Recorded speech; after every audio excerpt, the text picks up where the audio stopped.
ఉత్తర భారతాన్ని దట్టమైన పొగమంచు కప్పేసింది. చలిగాలులతో ఢిల్లీలో టెంపరేచర్ 10 డిగ్రీల లోపే రికార్డ్ అవుతుంది. Red fort, Delhi gate, Akshardham, Karol Bagh సహా పలుచోట్ల చలి తీవ్రత భారీగా పెరిగింది. వాహనదారులు తీవ్ర ఇబ్బందులు పడుతున్నారు. ప్రయాణాలు ఎక్కడికక్కడ నిలిచిపోయాయి.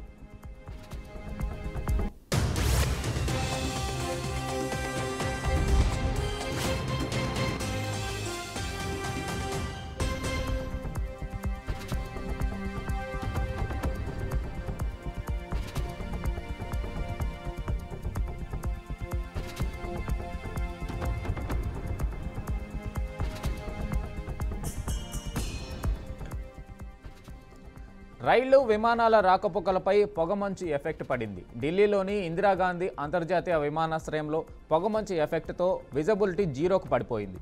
దీంతో 200కు పైగా విమానాలు ఆలస్యంగా నడుస్తుండగా మరో 30 విమానాలను రద్దు చేసినట్లు అధికారులు వెల్లడించారు. ఢిల్లీలో జనవరి 8 వరకు పొగమంచు కమ్ముకునే అవకాశం ఉందని ఐఎండీ తెలిపింది.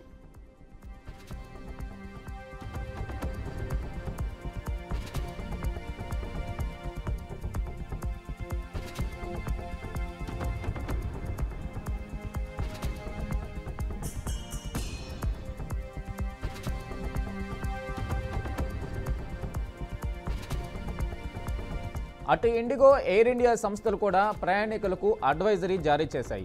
అటు కోల్కతా, చండీగఢ్, అమృత్సర్, జైపూర్ సహా ఉత్తర భారతంలోని పలు విమానాశ్రయాల్లోనూ ఇదే పరిస్థితి నెలకొంది. కోల్కతా ఎయిర్పోర్టులో 25 విమాన సర్వీసులకు అంతరాయం కలిగింది. మరోవైపు రైల్వే సేవలు కూడా నెమ్మదిగా సాగుతున్నాయి. మంచు కారణంగా ఢిల్లీకి వెళ్లే దాదాపు 50కు పైగా రైళ్లు ఆలస్యంగా నడుస్తున్నాయి.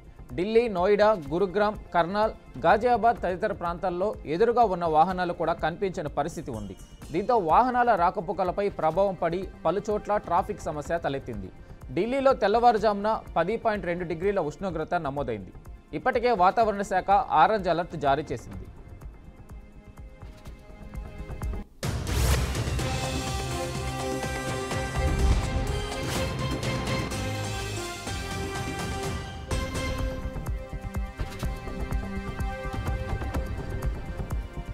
యూపీలోని పలు ప్రాంతాలను దట్టమైన పొగమంచు కప్పేసింది. ప్రఖ్యాత అయోధ్య, వారణాసిలో చలి తీవ్రత పెరిగింది.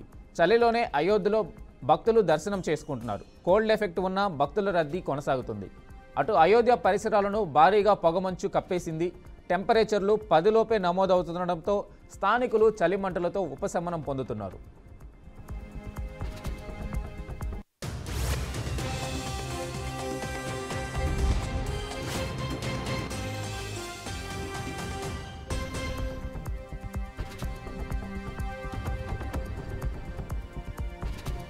హర్యానాలోని పలు ప్రాంతాలను దట్టమైన పొగమంచు కప్పేసింది. మార్నింగ్ 8 దాటినా సరైన వెలుతురు లేకపోవడంతో వాహనాల రాకపోకలు స్తంభించాయి.